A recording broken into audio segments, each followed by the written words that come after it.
Olá raposas e magos, tudo bem com vocês? Eu sou a Yuki, e bem-vindos ao mundo da Yuki. Bom vídeo! Continuando da onde paramos raposas e magos.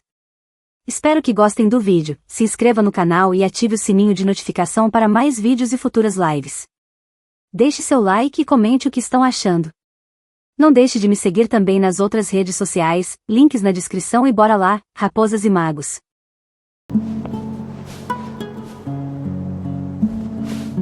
I wasn't expecting visitors at this hour. Wait, is that? Oh, it's him. There you are! Sinue's been looking for you all day. I think he has some news for you. Oh yeah? What were you doing just now, Uncle Retinue? Hiding away some more loose change? I know I saw some Mora. What do you mean loose change? Oh, come on, I'm too old for this. Just pretend you saw nothing.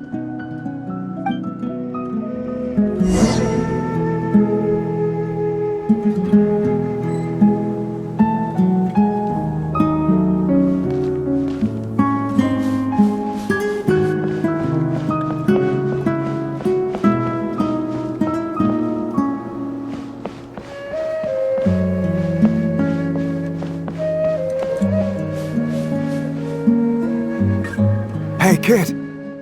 Mind telling me what Sinuhe's been up to recently?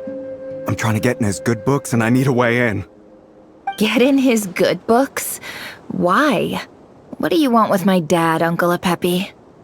I've written a new song. I was hoping to showcase it at the next festival, but I'll need his approval. A new song, huh? I'd love to stay and listen, but unfortunately, Uncle Retinue says my dad's looking for me. Well, there's plenty of time and I'm not going anywhere. See that pile of stones? I'll be sitting there warming up my vocal cords. Come find me when you're done. Pile of stones. Got it.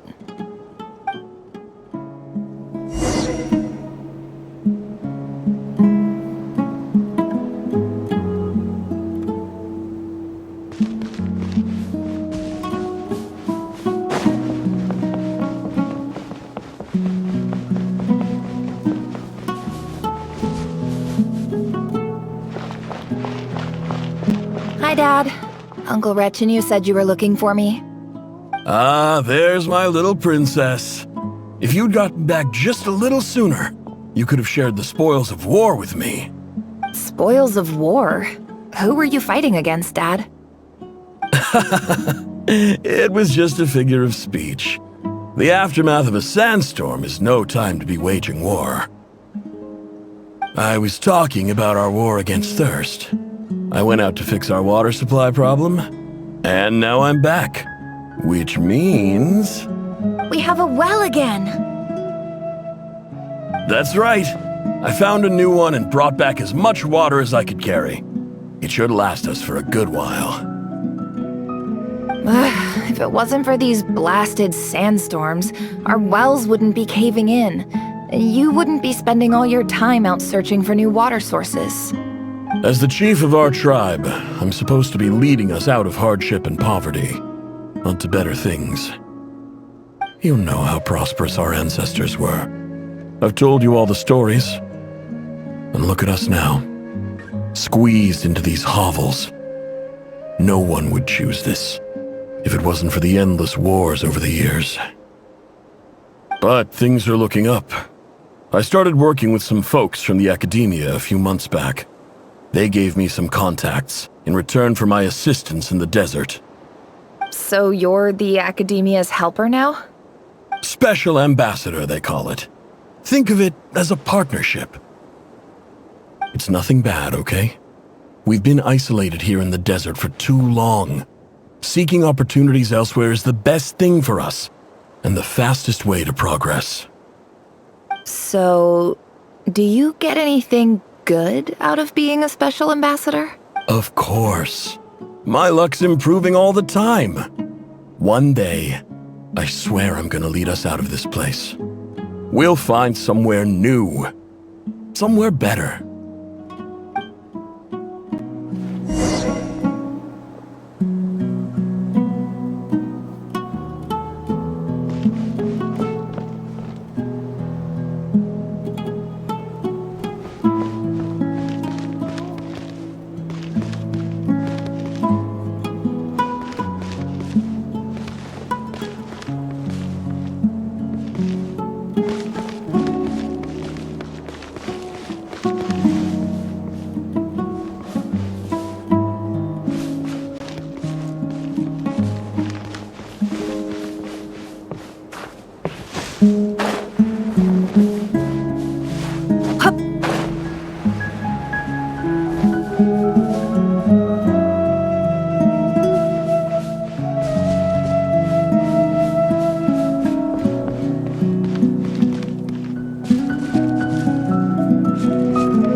That's our well, and you know it. You stole from us. Well, you've gone from chief to thief, and now you have to face the consequences. Did you really think you could take our water without permission and get away with it? You're either brave, stupid, or both. And that Special Ambassador Act? Yeah, nice try! We spoke to the academia. They said it was all news to them. You're a liar and a cheat!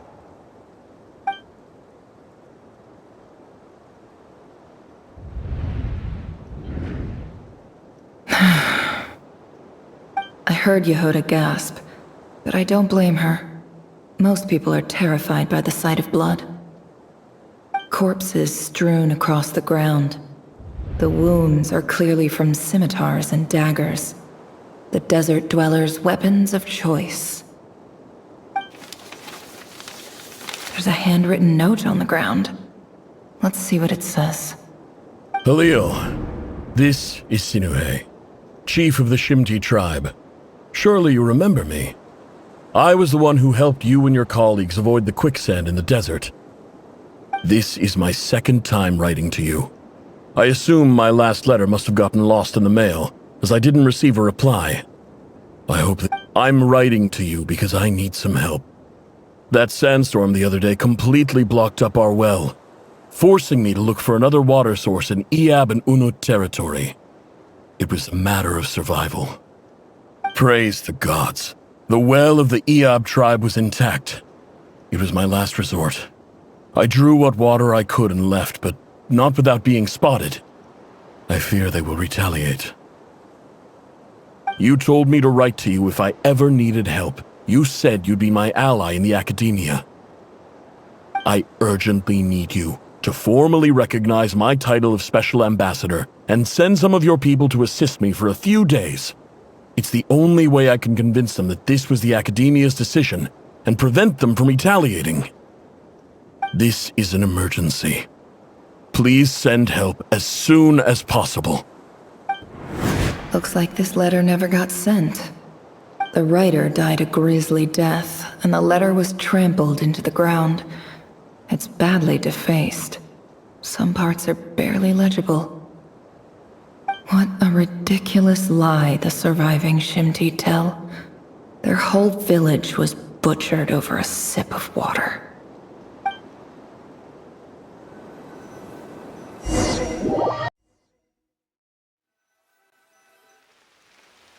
Ah, officer. Welcome. Welcome to our humble village. I thought you would at least have the courtesy to provide some respectable libations. This is the finest wine Aru village has to offer. I promise.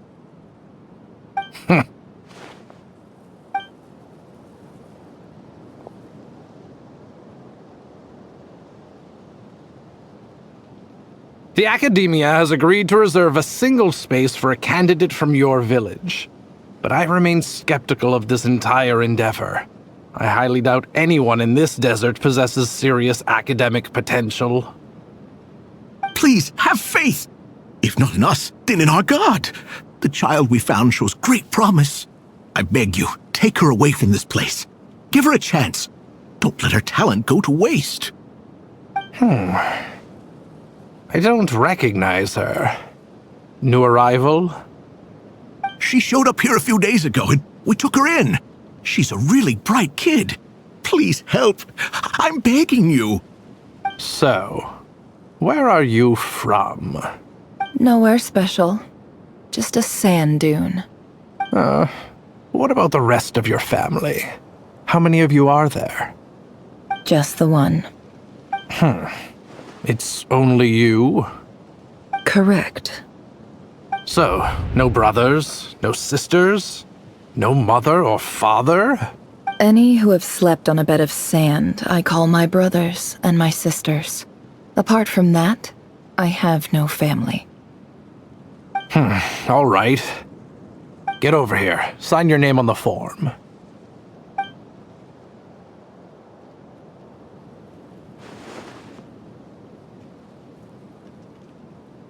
Never? You're rather fair-skinned for a desert dweller.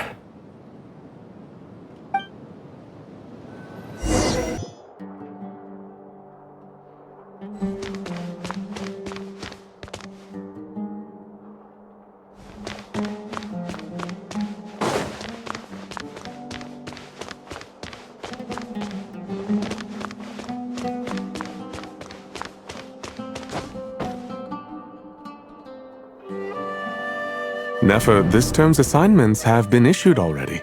Please read through the materials thoroughly, conduct your own additional research, and then write an essay on the topic. Yes, Professor, I'm aware. I just had a couple more questions I wanted to get your perspective on. Oh? Please ask away. Well, I saw the other students' problem sheets, and I couldn't help but notice that my assignment is much easier than theirs. Do you really think I'm a weak student? A weak student? Goodness, no. Quite the opposite. You have a sharp mind. Almost too sharp. I think what you're saying is, a weak student wouldn't have noticed the discrepancy. And if they did, they certainly wouldn't complain about the lighter workload. You see, sharp as they come. You see things the way they are. And I'm sure you know why they're like that. Because of where I come from. Because I'm sorry, Nefer. I don't like it any more than you do. It's just... Anyway, you said you had a couple of questions. What's the other one? I wanted to check. If someone sent me a letter to the academia, where do I go to collect it? Ah, your family wrote to you. Well, as long as they put your name on the envelope, someone should hand it right to you. Not exactly. It's not even a recent letter. I was just curious where the mail would end up if no one collects it. The House of Dana, I expect. I know there's a box for unclaimed mail somewhere in there, probably sitting on a shelf. Whatever you're looking for, that'd be the place to start. Okay, got it. Thank you, Professor. Oh, don't mention it. Honestly, I feel like I failed you. I'm supposed to be your teacher, but I haven't taught you anything. Hey, don't say that. You're a great teacher, and you do your best for all your students. But the rules are the rules. You're not allowed to teach students like me. It's not just the academia either. The whole world bends over backwards for the successful, and leaves the losers to suffer and die. Oh, my dear child. Don't tell me you've given up on life already. I haven't. I just think that if you want to make it in this world, you have to find a way to become successful.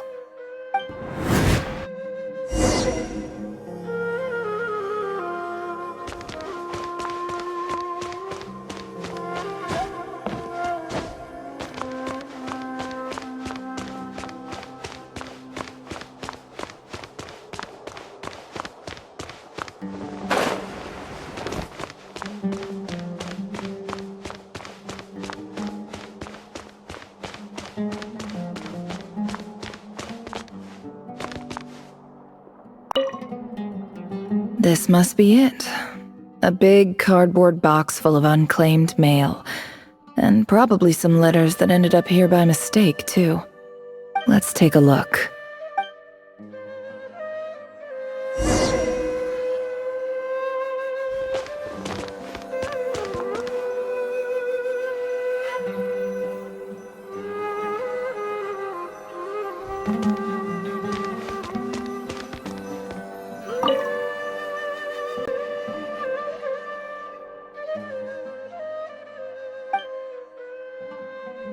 A dilapidation survey from Port Ormos. Looks like it's from a Core of 30 representative. What a strange thought. A bunch of mercs losing sleep over rundown buildings. This one was never even opened. I guess the recipient didn't care what the Core of 30 had to say about anything. Who was it addressed to? I don't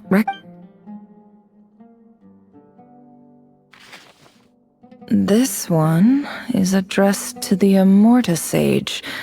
The title is Changes Observed in Satyavada Life Symptoms.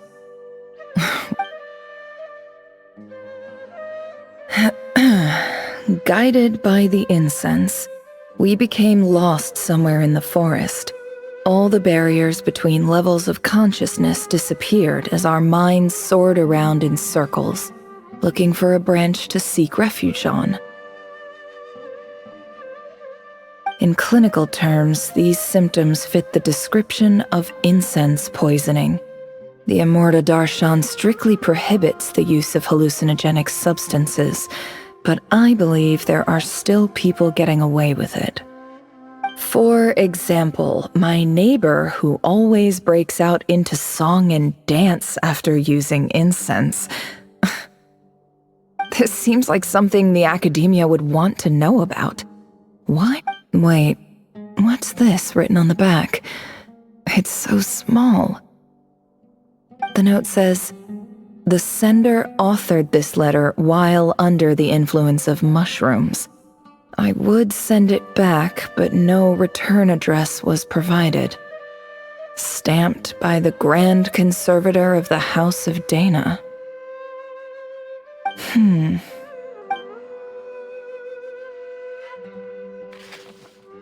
This next one is addressed to Grand Sage Azar.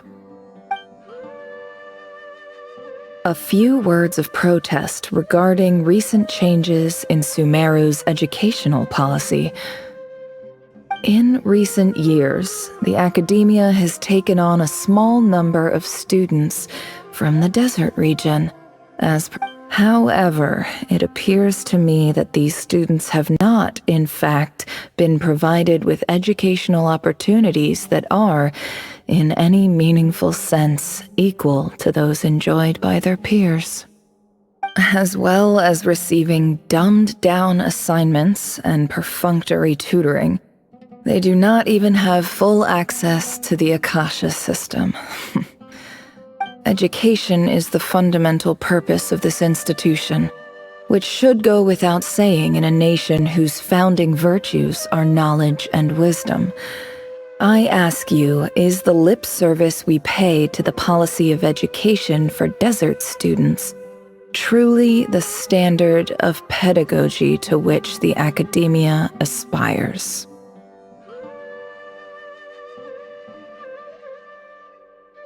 As Grand Sage, policy decisions are your prerogative, but do not forget your roots.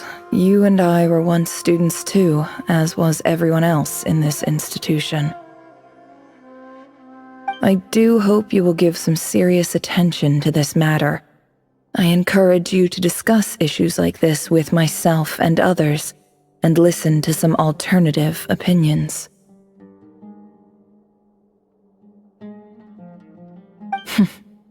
Great letter. Shame it didn't get to where it needed to go. And the sender is... Sage Cyrus of Spontamod.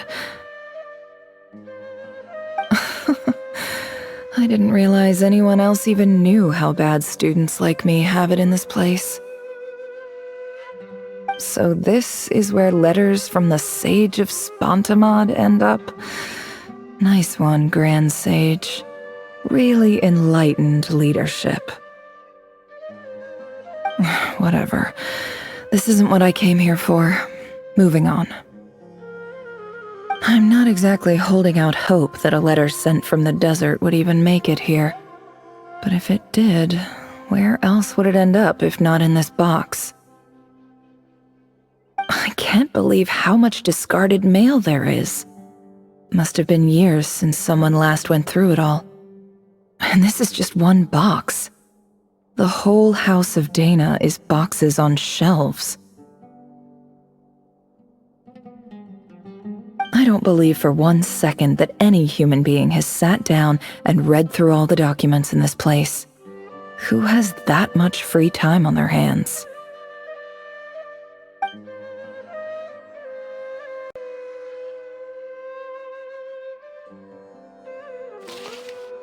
Wait, could this be it?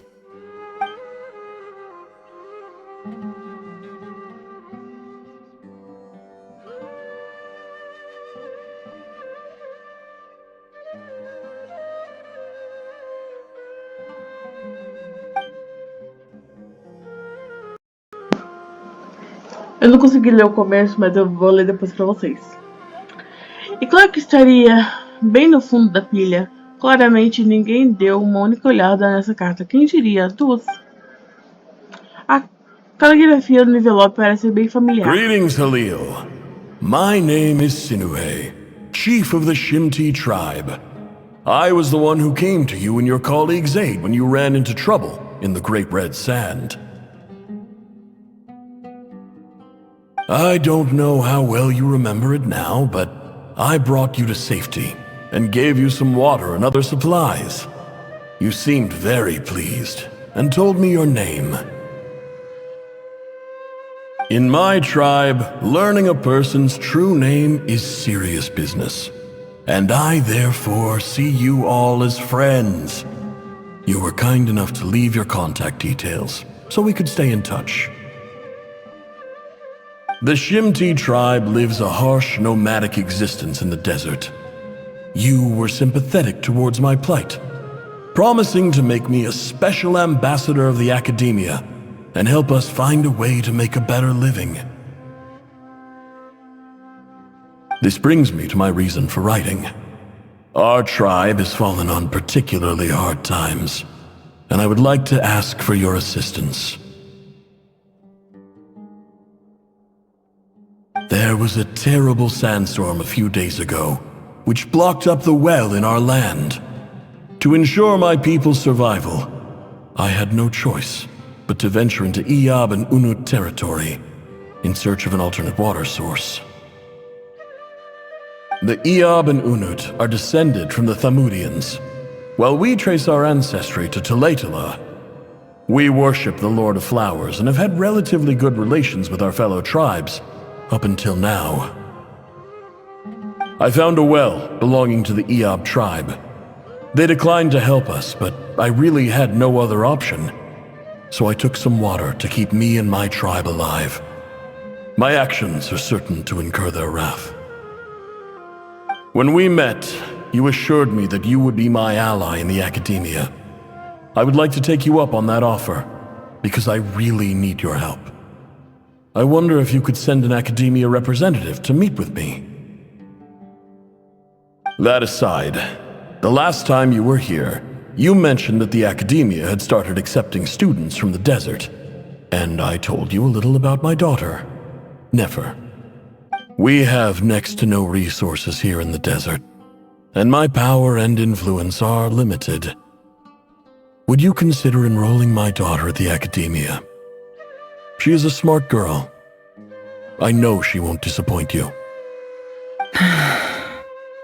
From the outset, the academia never took you seriously. Those things they promised were just empty words. I doubt they even remember the name Sinuhe. And you were so emphatic that your luck had finally changed for the better. You swore you'd lead us to a better place one day. You spoke with such conviction, like you were the most powerful chief in the whole desert. You liar.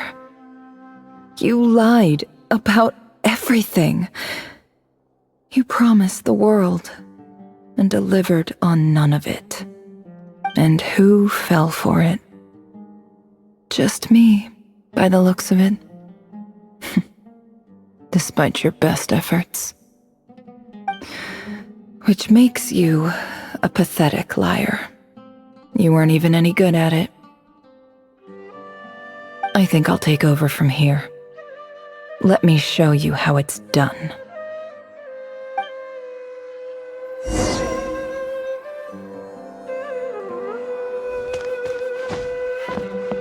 Hup!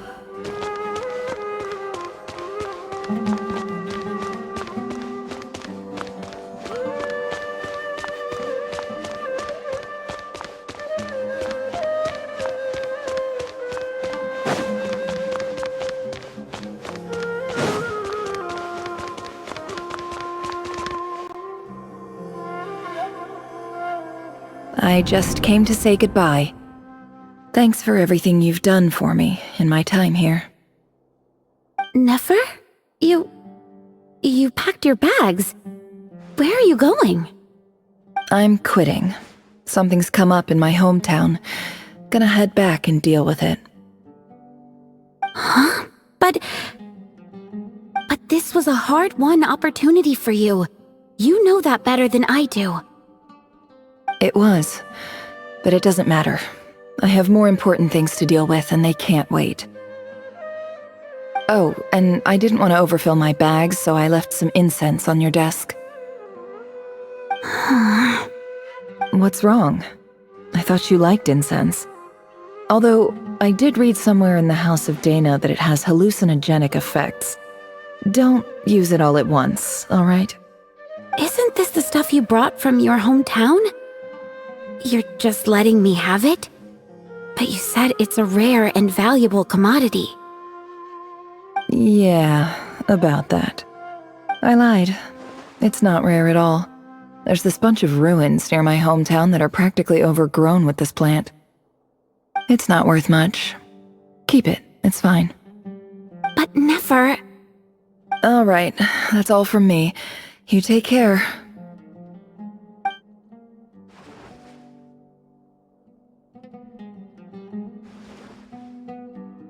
Don't forget me, okay? I mean, we're more than just classmates, right? We're friends. Yeah, I'll remember you. I lied again. That incense is worth a fortune, and it's a rare find even in those ruins. And as for remembering her, I have far too much to do when I get back. No time to reminisce.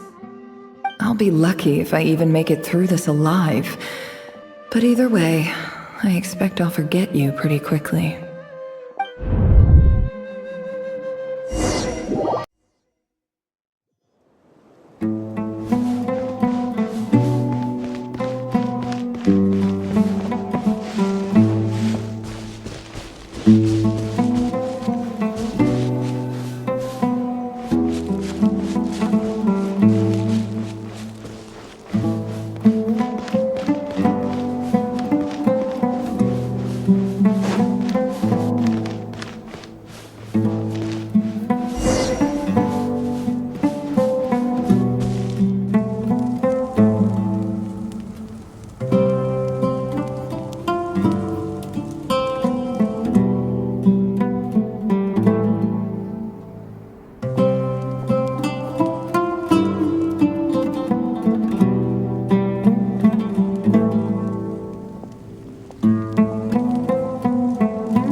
It's a pleasure to meet you, Mr. Arif.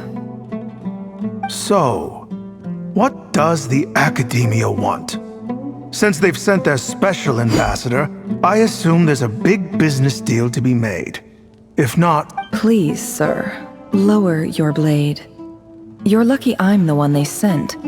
Not all special ambassadors share my admiration for the Eab people. The ever-shifting balance of power in the desert reduced the once great civilizations of this region to rubble and sand. But the story of the Eab has a very different trajectory. Others grew weak, but you grew strong, beginning in obscurity and moving to prosperity. You're the only ones who defied the trend. Huh. So, you do know who you're dealing with. This well is the perfect symbol of your strength, is it not? It used to belong to the Unut, but it looks like you have control over it now. You're not wrong. But I'm sure you didn't come all this way just to flatter us. Of course not. I came to bring you some very good news. Some information that recently came to light, which might just be your ticket to freedom. Records uncovered by the Vahumana Darshan show that a certain well currently under Eab control is built on top of some ancient ruins. These ruins are of great archaeological interest to the Academia. I checked the map carefully on my way over here, and I'm confident that this is the well in question. The Academia is offering 50 million mora in return for excavation rights. 50 million? No, wait. If these ruins are as important as you say, 50 million's a little low, don't you think? Don't get greedy, Eab. We know far more than you think. We know that you seized this well by force. Wasn't that the first step in your rise to power? To drive away the Unut and steal their water supply? So what if it was?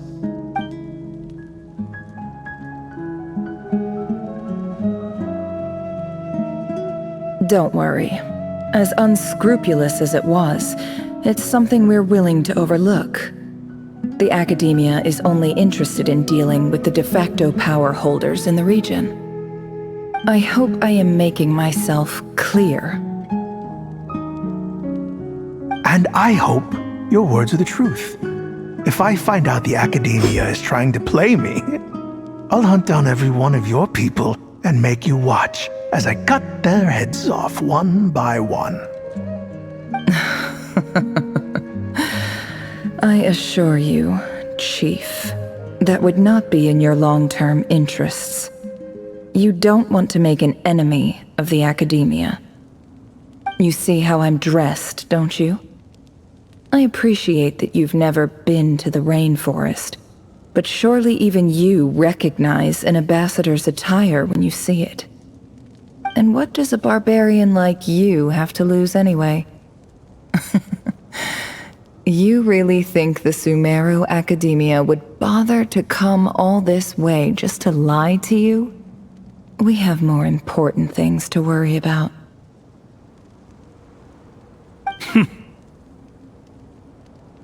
All right, I take your point. The Academia is the highest authority in the land. I'm sure you're trustworthy people. In that case, we have a deal. We will sell you the excavation rights. I'd like to thank you, Ambassador. This is good news indeed. Excellent news. In fact, it calls for a celebration. Would you do us the honor of staying a while and enjoying some Eab hospitality? Gladly. I am partial to wine myself, and I trust you are as well.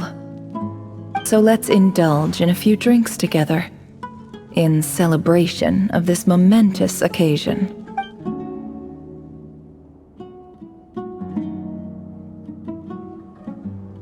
Mas quando chega o novo dia, notícias chocantes vêm. Chief! Chief, it's an emergency! It's the Unut. They've taken the well. What? Well, don't just stand there. Take it back. Yes, Chief. I have every confidence in the Eab's military superiority, and yet... Well, what is it? The Unut's response was alarmingly fast. The day after we reach a deal, they seize the well. This can't be a coincidence. Perhaps there is a traitor in your midst. I don't think so. I am obliged to remind you, Chief, that the Academia will only deal with the de facto power holders. If you cannot regain control over the well, I'm afraid you won't see a single mora of that 50 million. No! Please, Ambassador, just give me some time. I swear the Unut will not get away with this. That well is ours, and so is the mora. Glad to hear it. I will wait here for an update. If there is a traitor, I will find them. In the meantime, make yourself at home. I'll report back as soon as I have an update. Much obliged. Wow. All it took was a few words and I've got him wrapped around my finger.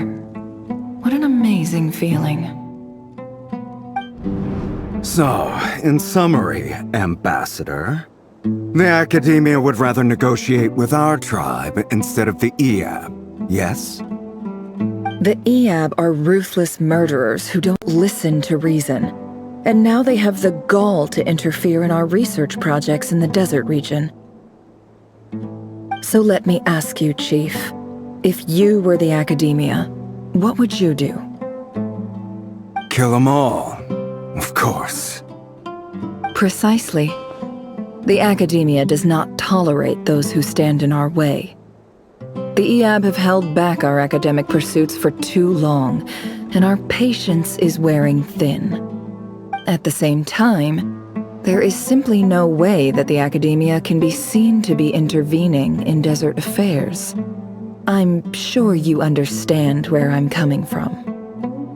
We have our own rules out here. If the rainforest dwellers raised arms against a desert tribe, it'd start a bloody war. Right. We can't confront them ourselves, but we can support their enemies. The Unut have always had strained relations with the Iab, which makes you our natural allies. Natural allies? Weren't the Iab your allies once? You were quick to send them after us to protect your interests back when we stole that water. And now look at you. You're at each other's throats. Let me be clear. The academia wishes to collaborate with the legally recognized rulers of the desert in this matter. We are asking for excavation rights to that well, and our offer is 50 million mora. Say no more. I believe we have an understanding. Good. Then I suggest you get to work. Get us access to that well, and the mora's yours. You see, Dad? Lying is easy when you know how. People will believe anything.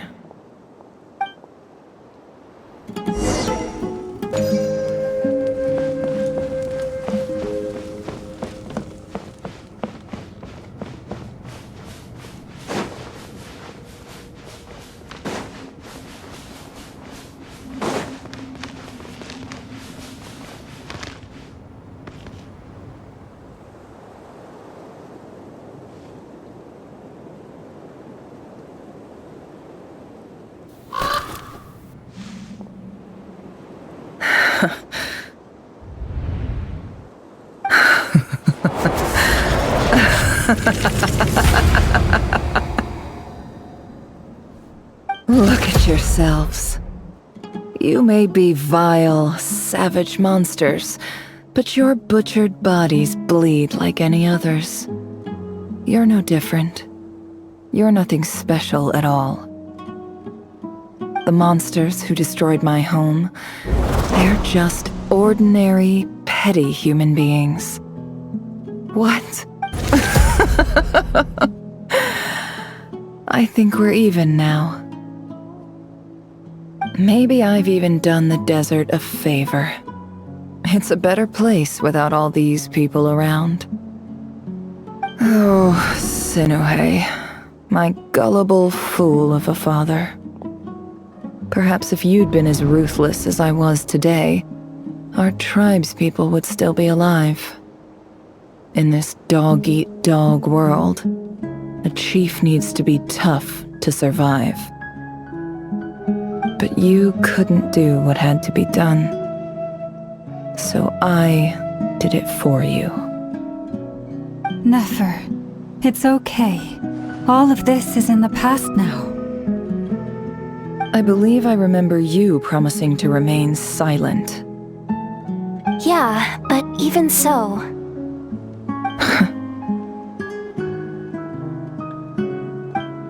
Yehoda, is there anything you can do to ease the tension? Você consegue, Jorrada. É só hora de brilhar. Alright, time for a sharp turn onto a completely different topic. So, anyway, that's enough of that. When are we getting out of this place? Feels like we've been walking forever. I'm getting pretty tired. Oh, Alma, you tired? Yes, if we can find somewhere to sit down, I could certainly do with a rest. It's not far now. There should be a temple just up ahead. Essa situação tá prestes a terminar. Yes. Really? A temple? That's where this story ends? I guess that's how things go in the desert. Já estive num lugar parecido com um amigo do deserto antes. Desert dwellers can never escape their destiny. Or so everyone says. I never wanted to believe it, but looking back now, I'm as desert as they come. You mentioned a temple. What's waiting for us there? My biggest trade secret of all.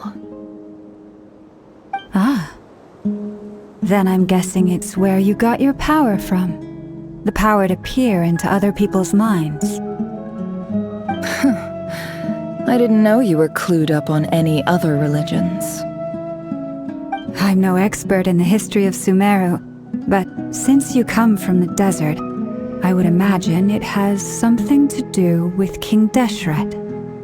E os 7 pilares que eles serviram. Sounds impressive. Tem alguns amigos conectados a essas coisas. Ah, I know who you mean. General Mahamatra Sino. The spirit of Hermanubis dwells within him. That's boss enough for ya. She knows everything. Sino's hardly a figure of obscurity, but I know about Sethos too. What about him? Is he a big deal or something? Well, he's not a small deal, let's put it that way. Você sabe mesmo das coisas. Please, this is the bare-bone basics. Save the flattery. Thanks for your patience, everyone. I'm sure it's been a lot to take in. With any...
I'm totally out of my depth here.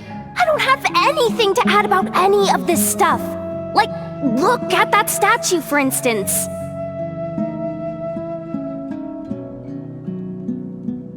I want to do the whole name-dropping, this girl knows her stuff thing too, but I've never seen anything like it before.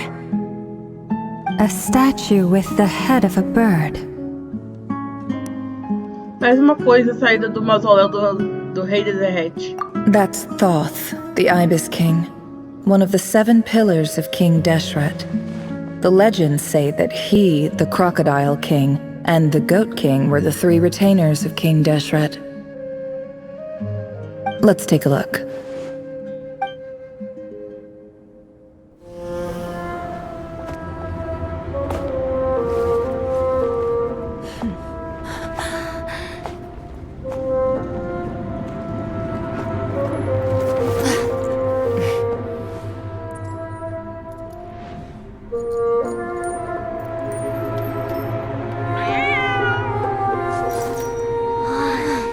It's just Ashru. So, all is well?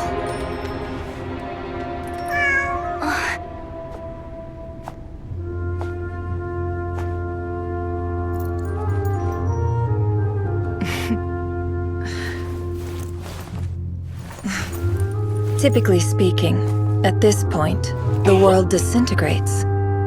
Then we find ourselves back in the outside world. Besides, these are my memories. There's nothing to fear. You're sure? Of course. It's almost over.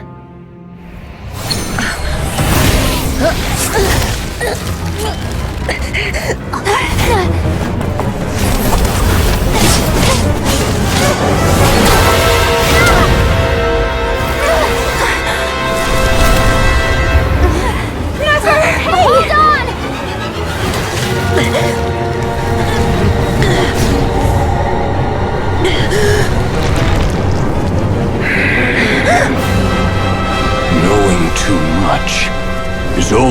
face a death sentence. Speak for yourself.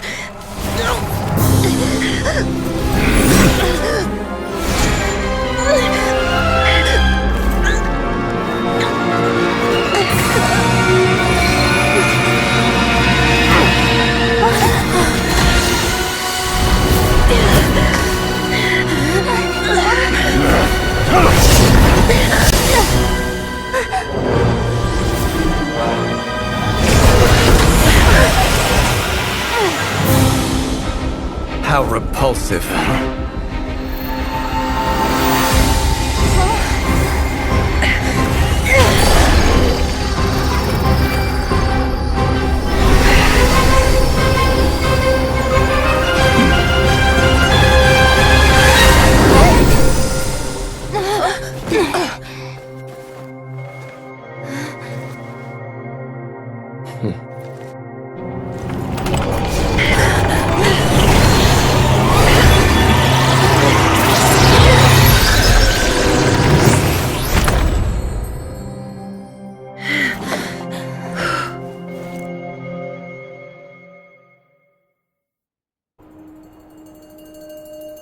Timed that pretty well, didn't I? Chegou mesmo. Obrigada. It's okay. I'm just glad no one was hurt. Paimon noticed you doing something too, Dainsleif. Were you helping get them out? Of course. When I asked Nefer to conduct this investigation, I was not naive to the dangers involved. I had a duty to ensure your safety. Good to know your sense of justice is still intact after all these years. I take that to mean that you saw the truth. That comes as a great relief. I certainly did. And thanks to your help, I also managed to trap Rerir inside the chess set. Whoa, really? How'd you manage that? Well, to be honest, I sensed that something was wrong long before we made it to the temple. By using this fragment to probe into Rerir's past, well, the monster formerly known as Rerir, it seems I alerted him. I was tracking him, then he caught on and started tracking me too. Can't say I'm surprised. But how did he track you through your thoughts alone? That shouldn't be possible. Rerir was a secret agent who reported directly to the Vinster King. He is an expert at finding a trail and hunting down his pursuers. No wonder. He infiltrated the chess set, read my thoughts, and built a new virtual chess set inside of it. That's why we weren't able to leave at first. Speaking of your chess set, it's quite a remarkable item. Would I be right in thinking you have some connection to King Deshret? You overestimate me. I only have a connection with one of his underlings, the Ibis King. You all saw how this came to be. A long time ago, the Iab massacred my tribe, the Shimti, in our home village. A few years later, I enrolled in the academia, where some new information came to light. The Unut and the Iab fought a bitter battle over the rights to a well, all for the sake of a non-existent 50 million mora. The Iab ultimately won that confrontation, but their victory came at the cost of almost every warrior in the tribe. The final blow to the Iab came at the victory feast, when an Unut assassin beheaded their chief right before my eyes. The remaining Iab fled and have been scattered to the winds ever since. Having gotten my revenge, I returned to my hometown, where to my surprise, the nearby temple was still standing. There it was, seemingly immune to the relentless hostility of the desert, while my tribal home lay in ruins. As I stood there gazing at the temple, I noticed a cat just outside. This cat, as it turned out, was home to the spirit of the Ibis King. He led me to a gate deep inside the temple, and there he made a deal with me. This chess set is my gift from the Ibis King. The chessboard within is made to the same specifications as the one in the mausoleum of King Deshret, and represents his power of piercing analysis. With this chessboard in its container, I gained a certain ability to perceive hidden secrets. Now, you could conclude that the Ibis King simply wanted to give the people of this world the power to seek the truth, but I don't believe that's the full story. Every god plays favorites. Their hearts are as fickle as any human's, full of secrets, perversions, egotistical tendencies. But precious few gods are willing to admit this. It is the same with all powerful forces, including fate itself. Their gaze falls preferentially upon a select few. As you rightly point out, this is an act of favoritism.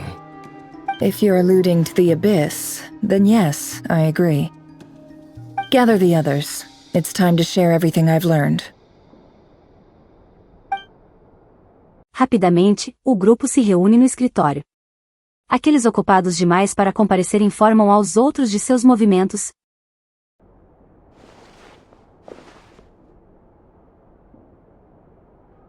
Thank you all for being here. As promised, I did some further investigating into the Reicher of Solnari's background. I am pleased to report that the investigation has been most fruitful indeed.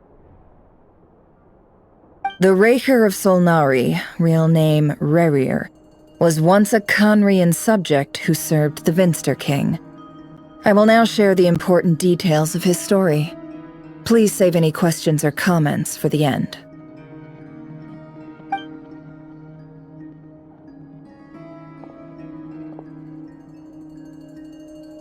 Nessa narra a história de Rai ao grupo. Sob o comando do rei do Eclipse, ele reuniu informações e levou de arrasto descendentes da dinastia da Lua Carmesim. Indisposto a levar de arrasto para cima sua amada, Torlides, que é secretamente da linhagem da Lua Carmesim, ele foi arrastado para a politicagem de tribunal. A voz de Vertrofornir, que falou a ele sobre seu destino, era como um reflexo da lua. Embora ele pudesse perturbar as águas para ganhar algum alívio temporário, ele não conseguia pegá-lo completamente. Em contraste, a própria vida de Heri estava no reflexo da lua quebrada. De uma lua quebrada. Quando os ventos tempestuosos do destino sopraram pela superfície da água, foi completamente destruído. Torlides contrabandeou um pedaço da lua antes de desaparecer por um portal misterioso. Esse pedaço foi passado pelas gerações, caindo finalmente nas mãos da serva. Mas o que há do outro lado do portal? É mesmo um mundo diferente? Torlides nunca teve a chance de compartilhar o que encontrou lá, nem Heri, que a seguiu para lá. So that's why he's so obsessed with the moon. A tragic tale, to be sure. But it does not excuse his many transgressions.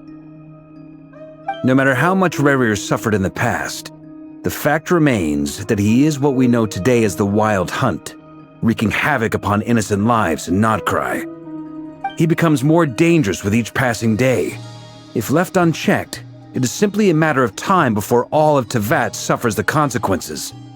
This is a threat that the Knights of Favonius cannot ignore. A question for Miss Columbina.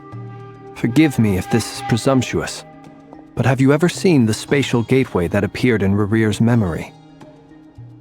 Never. But I have heard stories of something called the Moon Gate, and this seems to fit the description. Miss Lama, any thoughts on this? In the lore of the Frost Moon Scions, the moon is believed to hold many secrets. Some sources speak of ancient knowledge, others of a gateway to the unknown. The term Moon Gate is one I have heard before. But as is the case with all of our legends, There are no records of any first-hand witnesses. We cannot know whether it truly exists. Then back to Miss Columbina. As a moon goddess yourself, do you have some idea of where the moon gate leads to? Not at this stage, sorry. I do hold the power of the frost moon, and my strength is recovering well. I can sense that the gate would open at my command, but... But there's more to the power of the frost moon than that? Yes. A moon goddess has the right to open the moon gate, since it is a path to the moon. But as Nefer mentioned, holding open a spatial gateway takes a huge amount of power. And right now, I need to conserve my energy to fight the Rahier of Solnari. I'm afraid this is one mystery we may have to leave unsolved for now. I agree. Better to save your strength. But if you'll humor me for a moment, I have a bold conjecture of my own regarding the world beyond the gateway. I highly suspect that neither Tholindis nor Rarir made it through unscathed. The evidence pointing to this is the fact that the Rahier of Solnari exists in the form of countless fragments. With the abyssal power he wields, no ordinary foe can touch him, let alone tear him to shreds. And yet, the wild hunt proliferates wherever his scattered fragments lie, drawing hordes of monsters to many different locations across the land. So your theory is that Rarir was physically torn to shreds by some powerful force? Hence, why the wild hunt is a distributed phenomenon, rather than... Makes sense to me. Explains why the wild hunt is so pervasive, and why he's been trying to piece himself back together. He was whole to begin with, and he wants to be whole again. Without the power of the Abyss on his side, he almost certainly would have perished the moment he was torn apart. But the Abyss, much like a curse, has kept him alive. I could not agree more. The power of the Abyss is most surely a curse. It is a compelling explanation, and one that accords with my present understanding of Abyss creatures. Whether the life form in question is primitive or advanced, if a curse has extended its lifespan unnaturally, it will continue to survive in spite of everything. This raises some interesting questions. I will run some experiments and see if there is any validity to my suspicions. That being said, regardless of whether my research bears fruit, I would like to thank Miss Nefer for conducting such a thorough investigation. Already, it has greatly enriched my understanding of the entity we face. My pleasure, Mr. Albedo. I too hope that the information I have shared today proves useful as we look to formulate the next stage of our plan. Hey! What is it, Dainsleif? You look really upset! It's just... when I think of the man I once knew as Rarir, I struggle to understand why things had to turn out like this. The two of you used to be friends, didn't you? I don't know if these words will bring any comfort, but my heart goes out to you. Mine too. We can never know all the hows and whys of the way things are. The moon and stars are full of untold secrets and lies, and the skies are host to many more mysteries than these alone. Yet, none of that can begin to compare with the complexity of human life. Those are the first comforting words I've heard in a long time. Thank you, both. Well, I think this is a good place to end today's meeting. I'm sure Nefer needs some time to recover. She's been through an awful lot today. That's very thoughtful of you, Lama. Of course. Sounds good to me. Take some time to rest and digest before we reconvene to nail down a plan. No hotel, você se senta com Paimon por tempo e discutem o que lhes espera em frente. Hey, is this a bad time? Hope I didn't kill the conversation.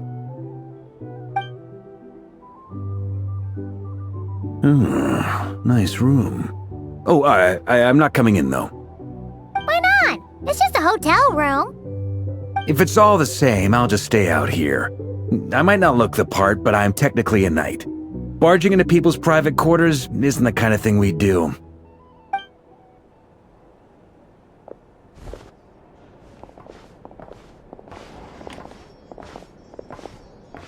Anyway, Nefer went back to the curatorium to get some rest, but before she left, she shared some things with me that I thought you should be aware of. Firstly, although she managed to trap the Raker of Solnari inside her chess set, there's no guarantee that the power of the Ibis King is any match for one of the 5 sinners. Their powers are beyond our comprehension. It's only a matter of time before he finds a way to break out. We have to come up with a plan and take care of him before that happens. Honestly, Paimon figured that might be the case. So, how long have we got? Well, I asked her that same question. She talked for a long time, but for the most part, it seemed like she was trying to convince me how precious her chess set is, and what a long and storied history it has. It felt like some kind of sales pitch, you know? The kind where you end up handing over Mora against your will? Anyway, after all that, she finally answered the question. 2 days, at most. 2 days? Holy moly! Can we even recruit enough help in that time? That remains to be seen. Which brings me to the second issue. Dainsleif is obviously conflicted about this whole thing. But given how little time we have, there's no way we can pull this off without his help. You have some history with him, right?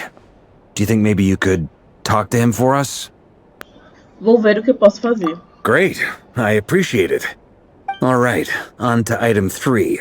So, Albedo, Durin, and I put our heads together and came up with a plan. Can't promise it's gonna work yet, but at least it's a start. We figured we'd bounce the idea off you first. We'll explore it further once everyone's recovered. Sou todo ouvidos. Oh, Paimon's dying to hear this. All right, so here's what we're thinking.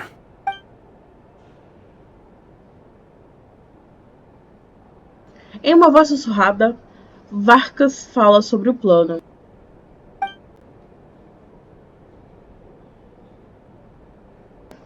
E é um plano chocante, mas nada pode abalar a maior viajante de Telvite e a guia mais confiável de Telvite. Não demora para vocês apoiar tudo. We felt a little uneasy about roping you into this. I mean, firstly, you're not locals, and secondly, none of us are your boss.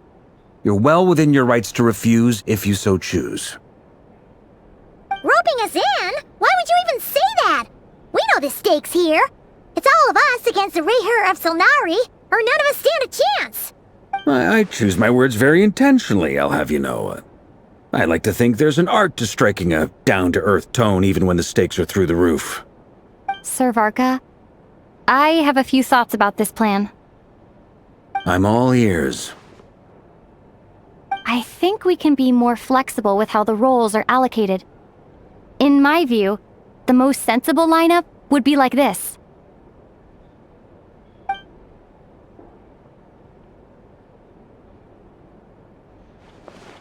I see your point, yeah. But if that's how we're going to approach this, you'd better make sure you're ready. To be clear, I don't doubt your abilities. Far from it. I just want to make sure. Are you really willing to take all this on? I want to do everything within my power. The Rehyr of Solnari is a truly fearsome opponent, and if I do my part, it'll greatly reduce the risk for everyone else involved. Well, that tracks with what I've heard. Jean's mentioned in her letters that you're so diligent it's almost abnormal. As in, most people weigh up the risks and rewards in situations like this. But you seem to just march towards danger without a moment's hesitation. Of course, everyone appreciates a fearless pioneer. But all that aside, I'm the Grand Master of the Knights of Favonius, and you're our honorary knight. I want to make sure your courage doesn't come at the expense of your safety. Thank you, Sir Varka. I should be the one thanking you. It means a lot to have you on board. I'll give some serious thought to your suggestions.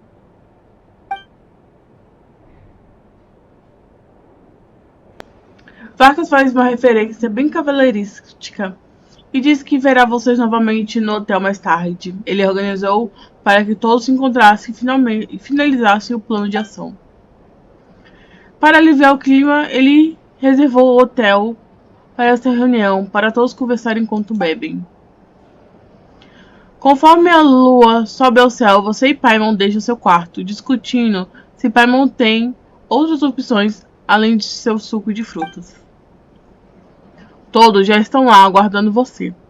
Eles estão conversando e sorrindo, claramente. O descanso faz bem a todos. Além da equipe, existe ajuda inesperada também chegou. Mesmo assim, você permanece ciente do fato de que o futuro de Nordcry será decidido hoje à noite. Tantas vidas em jogo, você pode nunca conhecer a maioria delas, mas se elas conhecem você ou não, todos contam com você. Bem, raposas e magos, eu vou ficando por aqui. Espero que gostem do vídeo, se inscreva no canal e ative o sininho de notificação para mais vídeos e futuras lives. Deixe seu like e comente o que estão achando. Não deixe de me seguir também nas outras redes sociais, links na descrição e até breve.